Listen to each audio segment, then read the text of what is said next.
آج کی یہ ویڈیو رزق اور غذا کے بارے میں آپ کی سوچ کو انشاءاللہ ایک نئی بلندی پر لے جائے گی، اور آپ اپنی پلیٹ میں صرف کھانا نہیں دیکھیں گے بلکہ قدرت کا ایک عظیم کارخانہ دیکھیں گے۔ تو پہلے اپنے ذہن میں دو منظر لائیں ایک ساتھ۔ ایک عالی شاندار دعوت جس میں چند مہمانوں کے لیے میزوں کو کھانے سے لاد دیا گیا ہے۔ ہر کوئی اپنی پلیٹوں میں اپنی ضرورت سے کہیں زیادہ بھی بھر لیتا ہے، اور پھر وہ کچھ کھاتا ہے، کچھ چھوڑ دیتا ہے، اور جب یہ دعوت ختم ہوتی ہے تو پھر صفائی کا عملہ آتا ہے اور اس بچے ہوئے بہت سے کھانے کو کوڑے کے ڈرم میں پھینک دیتا ہے۔ اور پھر اسی زمین پر کہیں دور یا نزدیک کوئی ماں اپنے روتے ہوئے بھوکے بچے کو سلانے کی کوشش کر رہی ہوتی ہے، کیونکہ اس کے پاس اپنے بچے کو کھلانے کے لیے کھانا نہیں ہوتا۔ اور یہ دونوں منظر اسی ایک ہی زمین پر ایک ہی وقت میں روز پیش آتے ہیں۔ اور یہ صرف چند بھوکے لوگ نہیں، بلکہ اس کے لیے اقوام متحدہ نے ایک ڈیٹا کلیکٹ کیا ہے، اور اقوام متحدہ کے مطابق تقریباً 73 کروڑ انسان روزانہ بھوکے سوتے ہیں۔ اور یہ کوئی جذباتی بات یا تقریر نہیں، بلکہ یہ طے شدہ اعداد و شمار ہیں، اور شاید یہ نمبر بھی ابھی کم ہے، کیونکہ یہ ڈیٹا ان ملکوں سے اکٹھا کیا جاتا ہے جو ملک درست ڈیٹا رکھتے ہیں۔ بہت سے ملک تو ایسا ڈیٹا رکھتے ہی نہیں۔ تو 73 کروڑ انسان ہر رات بھوکے سو جاتے ہیں۔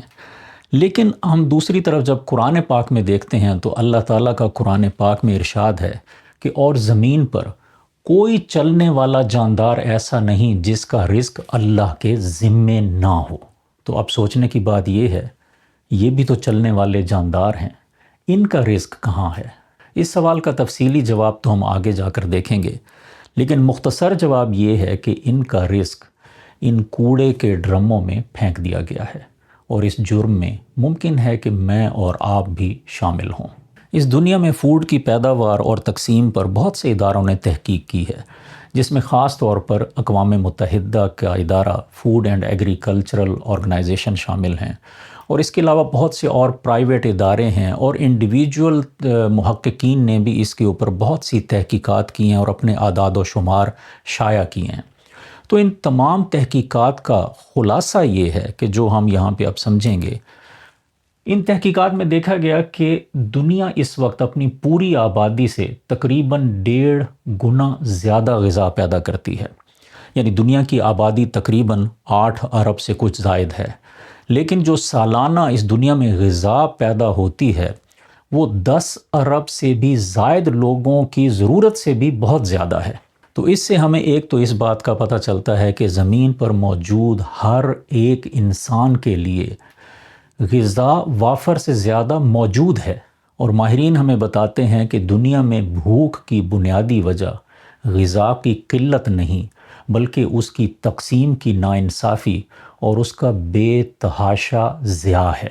تو اللہ تعالیٰ نے تو سب کے لیے رزق پیدا کیا ہے، رزق اتارا ہے، لیکن اس رزق کی تقسیم اللہ تعالیٰ نے انسانوں کے ہاتھ میں رکھی ہے بطور امتحان۔ لیکن پرابلم یہ ہے کہ ہم میں سے بہت سے لوگ اس امتحان میں ناکام ہو رہے ہیں۔ اعداد و شمار کے مطابق جتنی بھی دنیا میں غذا پیدا ہوتی ہے، اس کا 1/3 یا 40% تک وہ کسی انسان کے پیٹ میں نہیں جاتا، وہ غذا ضائع ہو جاتی ہے۔ اور اعداد و شمار کے مطابق دنیا بھر میں پورے سال میں 2.5 بلین ٹن غذا ضائع ہوتی ہے۔ اور یہ کتنی زیادہ غذا ہے، اس کو تھوڑا سا ہم اپنے ذہن میں لانے کی کوشش کرتے ہیں۔ 2.5 بلین ٹن کا مطلب ہے 2.5 ارب ٹن، یعنی 2.5 کھرب کلو گرام۔ ہم جب شاپنگ کے لیے جاتے ہیں تو اگر ہم ایک 5 کلو غذا کا تھیلا اپنے ہاتھ میں تھوڑی دیر پکڑیں تو کچھ دیر بعد اسے اٹھانا بھی ہمارے لیے مشکل ہو جاتا ہے، ہم تھک جاتے ہیں۔ تو کہاں وہ 5 کلو کا تھیلا اور کہاں 2.5 کھرب کلو گرام۔ اور یہ اتنی زیادہ غذا ہے کہ اگر دنیا کے تمام انسانوں کا مجموعی وزن کیا جائے تو یہ غذا ان کے ٹوٹل وزن سے 6 گنا زیادہ ہے۔ اور اس مقدار کا اندازہ ہم ایک اور سادہ طریقے سے بھی کر سکتے ہیں کہ ایک عام ٹرک، جس طرح ہمارے پاکستان میں ٹرک ہوتے ہیں، سٹینڈرڈ کا ٹرک جو ہوتا ہے اس میں تقریباً 10 ٹن وزن لوڈ ہوتا ہے. تو یہ غذا لوڈ کرنے کے لیے 25 کروڑ ٹرک چاہیے ہوں گے. یعنی غذا کے 25 کروڑ ٹرک ہر سال ضائع ہو جاتے ہیں، اور اس کی مالیت $1 ٹریلین لگائی گئی ہے، جو کہ 10 کھرب ڈالر بنتے ہیں. اور اگر پاکستانی روپوں میں دیکھا جائے تو یہ 2800 کھرب روپے بنتے ہیں، جو کہ پاکستان کے سالانہ بجٹ سے 16 گنا زیادہ مقدار ہے. تو اتنی غذا ضائع کہاں ہوتی ہے؟ کچھ غذا تو کھیتوں کی سطح پر ضائع ہو جاتی ہے. کھیتوں میں کوئی بیماری آ جانا، موسم کی شدت کی وجہ سے، یا ویسے غذا خراب ہو جانا کسی وجہ سے، کچھ غذا وہاں پہ ضائع ہو جاتی ہے. اور کچھ غذا تقریباً 13% وہ سپلائی چین میں ضائع ہو جاتی ہے، کہ جس میں سپلائی کے دوران ایک جگہ سے دوسری جگہ ٹرانسپورٹ کرتے ہوئے بعض کا ضائع ہو جاتی ہے، یا غلط سٹوریج کی وجہ سے خراب ہو جاتی ہے. جبکہ 19% غذا صارفین کے لیول پر ضائع ہوتی ہے، جو کہ دکانوں میں، ریستورانوں میں اور گھروں میں ضائع ہوتی ہے. تو اگر ہم اسی ٹرکوں کے حساب سے دیکھیں تو سالانہ 10 کروڑ 50 لاکھ غذا کے ٹرک وہ صارفین کے سطح پر ضائع ہوتے ہیں. اور جو صارفین کے سطح پر غذا ضائع ہوتی ہے، اس غذا کا 60% وہ ہمارے گھروں میں ضائع ہوتا ہے. یعنی 6 کروڑ 30 لاکھ ٹرک غذا کے سالانہ وہ صرف ہمارے گھروں میں ضائع ہو جاتے ہیں. اور مزید اعداد و شمار ہمیں بتاتے ہیں کہ صرف گھروں میں روزانہ 1 ارب وقت کے کھانے وہ کچرے میں پھینک دیے جاتے ہیں. اور یہ غذا اتنی ہے کہ جو دنیا بھر کے تمام بھوکوں کو کئی بار پیٹ بھر کر کھلا سکتی ہے. اب ہم کہہ سکتے ہیں کہ ہمارے گھروں میں تو کوئی خاص کھانا ضائع نہیں ہوتا، بعض اوقات ہفتے میں 1-2 پلیٹیں یا چند فروٹ ضائع ہو جاتے ہیں، لیکن ہم سب اس میں حصے دار بنتے ہیں. اب ہم دیکھتے ہیں کہ جو گھروں میں غذا ضائع ہوتی ہے اس میں اور آپ کس حد تک ذمہ دار ہیں. دنیا میں 220 کروڑ رجسٹرڈ گھر ہیں، اور جو سالانہ گھروں میں غذا ضائع ہوتی ہے اس کا مجموعی وزن 63 کروڑ ٹن ہے.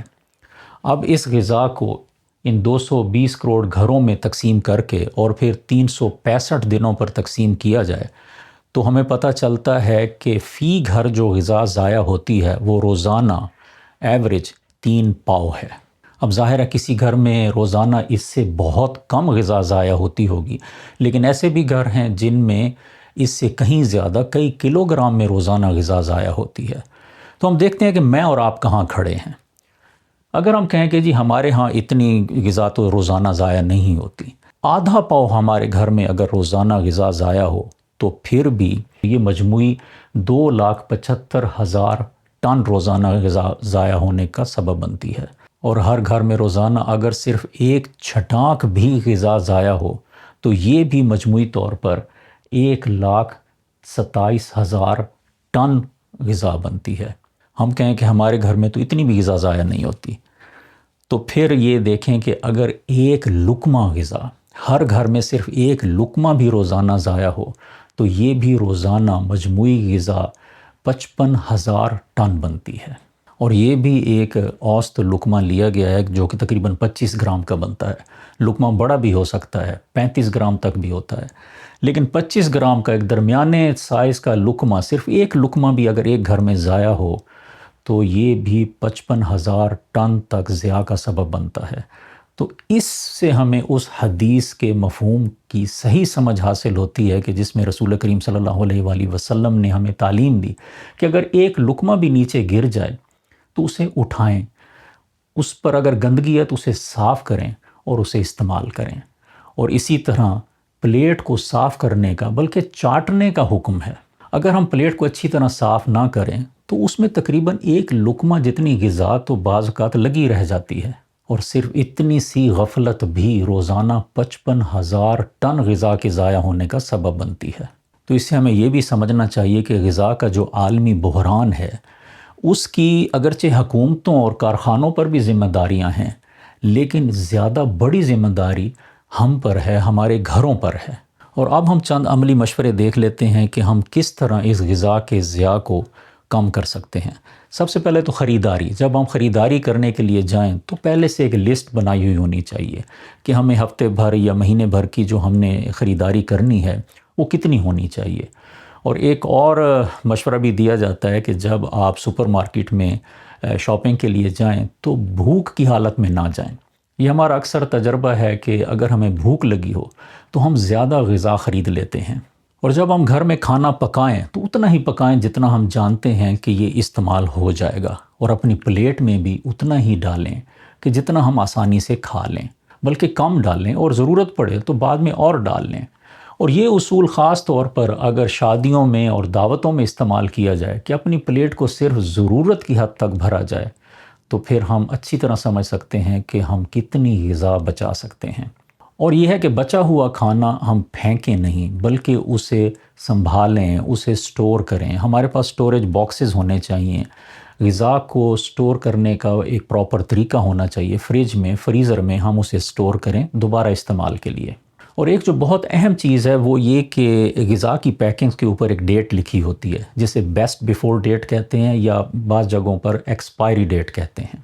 یہ ڈیٹ غذا کے استعمال کا آخری وقت نہیں ہوتا، بلکہ یہ وہ ڈیٹ ہے کہ جس میں غذا کو قانونی طور پر سیل کیا جا سکتا ہے، شیلفز میں رکھ کر بیچا جا سکتا ہے، لیکن غذا اس کے بعد بھی استعمال ہو سکتی ہے۔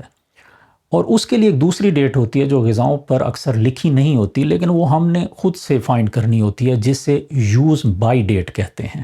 اور اس یوز بائی ڈیٹ کو سمجھنا اہم بھی ہے اور آسان بھی ہے، اور آج کل انفارمیشن ایج میں تو ہم اے آئی کی ہیلپ بھی لے سکتے ہیں، کہ جس طرح اگر ہم اے آئی سے پوچھیں کہ میں ایک سوال پوچھتا ہوں اے آئی سے،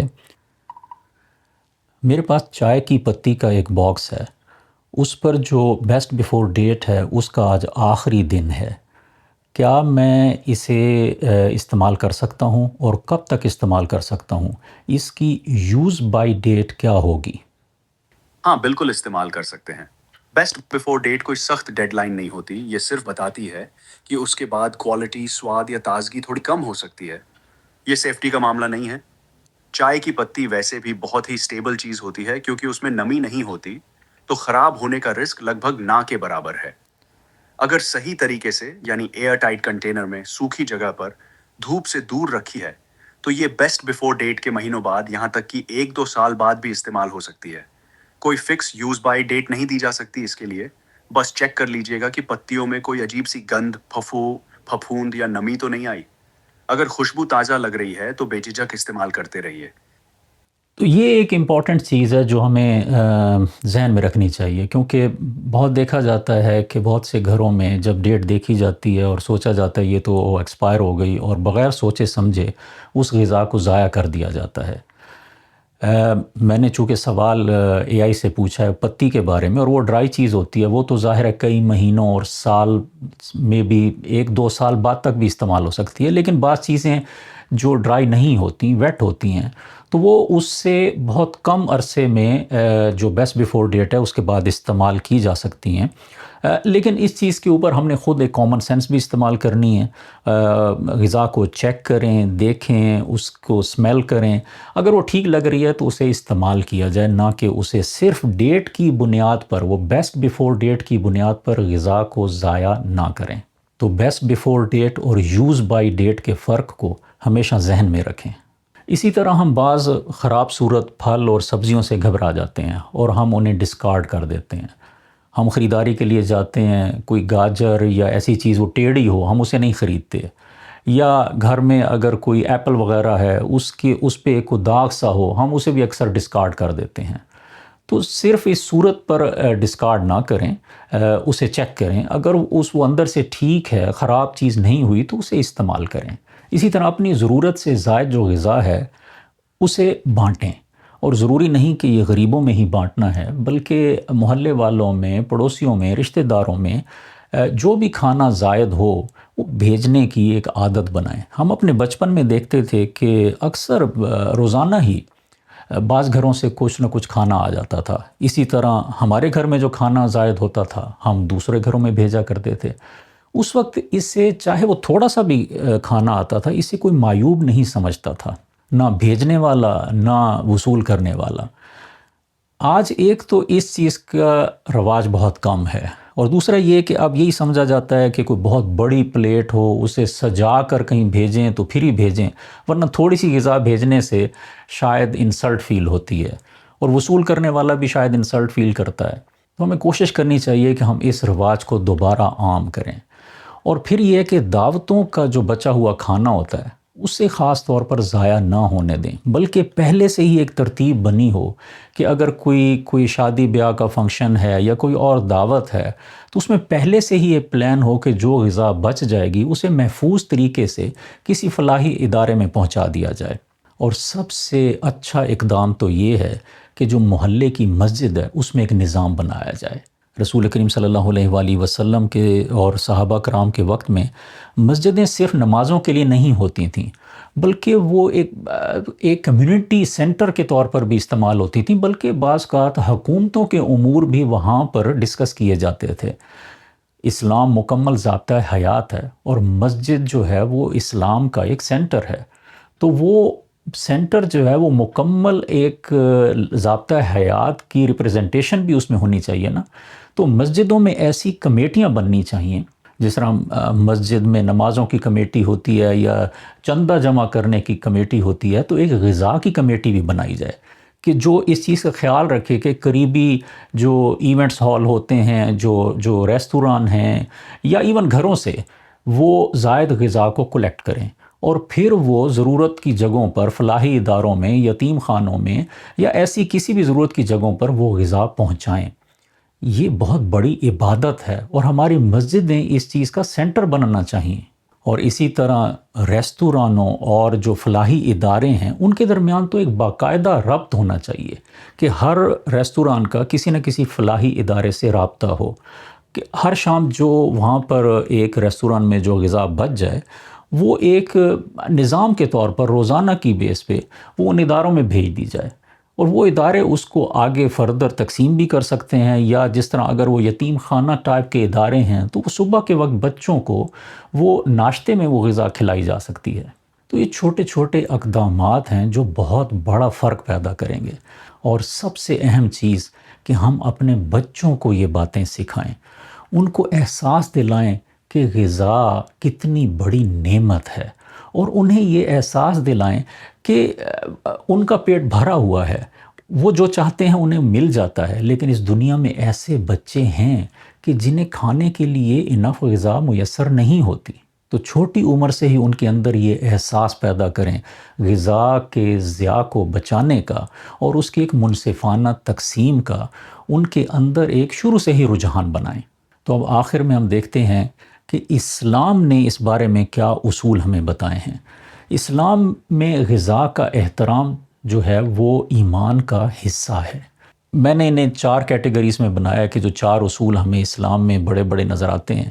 ایک تو یہ کہ اسراف ممنوع ہے، اور قرآن پاک کی آیت اس میں واضح ہے کہ اور کھاؤ اور پیو مگر حد سے نہ بڑھو، بے شک وہ حد سے بڑھنے والوں کو پسند نہیں کرتا۔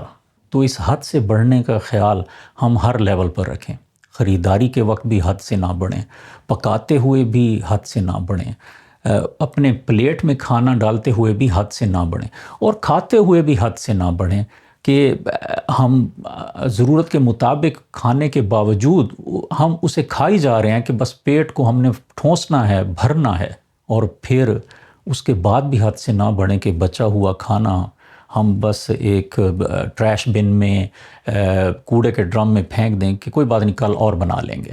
تو پہلا اصول تو اسراف سے بچنا ہے۔ دوسرا یہ کہ ہر نوالے میں برکت ہے، جس طرح ہم نے پہلے بھی دیکھا کہ ہماری جو اسلام میں تعلیمات ہیں کہ ایک نوالہ بھی ضائع نہ ہو، وہ بھی اگر ایون گر بھی جائے تو اسے صاف کر کے استعمال کرنے کی کوشش کریں، اور اپنی پلیٹ کو اچھی طرح صاف کریں۔ اور تیسرا اصول یہ ہے کہ پانی بھی ضائع نہ کریں۔ رسول کریم صلی اللہ علیہ وآلہ وسلم نے پانی کو ضرورت کے استعمال سے زیادہ ضائع کرنے سے منع کیا، اور فرمایا کہ خواہ تم بہتی ندی کے کنارے پر ہی کیوں نہ ہو، پھر بھی پانی ضائع مت کرو۔ اور چوتھا اصول یہ کہ پڑوسی کی بھوک ایمان کا امتحان ہے۔ حدیث کا مفہوم ہے کہ وہ شخص کامل مومن نہیں جو خود پیٹ بھر کر رات گزارے جبکہ اس کا پڑوسی اس کے پہلو میں بھوکا ہو۔ تو اسلام کا پیغام واضح ہے، غذا اللہ کی نعمت بھی ہے اور امانت بھی ہے۔ اسی طرح غذا کا احترام کرنا، اسے ضائع نہ کرنا اور اسے ضرورت مندوں تک پہنچانا، یہ سب ایمان کا حصہ ہے اور ہماری ذمہ داری ہے۔ تو خلاصہ یہ ہے کہ کمی رزق میں نہیں بلکہ کمی ہمارے شکر میں، ہمارے انصاف میں اور ہماری ذمہ داری میں ہے۔ اللہ نے اپنا وعدہ پورا کیا ہے، سب کے لیے رزق پیدا کیا ہے، لیکن پھر یہ امانت ہمارے سپرد کی ہے۔ اب یہ ہمارا امتحان ہے کہ ہم اس نعمت کو ضائع کرتے ہیں یا اس کا احترام کر کے انصاف سے بانٹتے ہیں۔ آپ شاید پوری دنیا کی بھوک تو ختم نہ کر سکیں، لیکن آپ اپنی پلیٹ سے آغاز ضرور کر سکتے ہیں۔ اپنے پڑوسی اور ضرورت مندوں کا خیال ضرور رکھ سکتے ہیں، اور یہی چھوٹے چھوٹے قدم دنیا کی بھوک مٹانے میں دنیا کا نقشہ بدل سکتے ہیں۔ تو قرآن پاک کے اس حکم کو ہمیشہ اور ہر وقت یاد رکھیں، اور کھاؤ اور پیو لیکن حد سے نہ بڑھو۔ ایسا نہ ہو کہ روز قیامت جب ان لوگوں کو انصاف دینے کا وقت آئے اور جب یہ اعلان ہو وَامْتَازُوا الْيَوْمَ أَيُّهَا الْمُجْرِمُونَ کہ اے مجرموں آج کے دن تم الگ ہو جاؤ، تو ایسا نہ ہو کہ ان کی بھوک کے ذمہ داروں میں ہمیں بھی کھڑا کر دیا جائے۔ اللہ تعالی ہمیں اپنی نعمتوں کا شکر کرنے اور ان نعمتوں کو انصاف کے ساتھ استعمال کرنے اور انہیں تقسیم کرنے کی توفیق عطا کرے۔ اپنے ویل بینگ کے اس چینل کے ساتھ جڑے رہیں، مجھے اپنی دعا میں یاد رکھیں۔ السلام علیکم۔